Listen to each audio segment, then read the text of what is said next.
I've started calling them touchstones. There's various aspects of our tradition that teachers might tap into to find a Catholic connection with the curricular content. Right. And it's things like scripture and lives of the saints and the sacraments and all that kind of stuff. But virtues is like top tier in that because it literally shows up everywhere. Because in every discipline, there's the question of the human person and what they're getting up to here. And they can be doing it well or poorly. One of the great questions I've encountered, it was the first group that gave it to me was a group of science teachers in South Carolina working in their small group. And they said, not simply what is the virtue that this, scientist had or whatever, but they said, what virtues are necessary to be a good scientist? Right.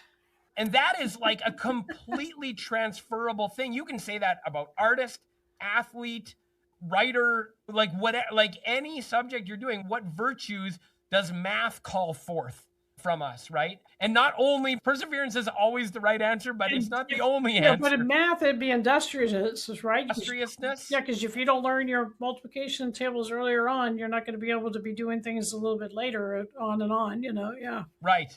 And that really cracked open a door for a lot of teachers to think about, like, science is not just a thing that has practical utility, but it's actually the good practice of science is formative in virtue. Right. And being formed in certain virtues makes you better at the work of being a scientist. And once someone said that in one of my workshops, I was like, okay, I'm using that everywhere. Wait.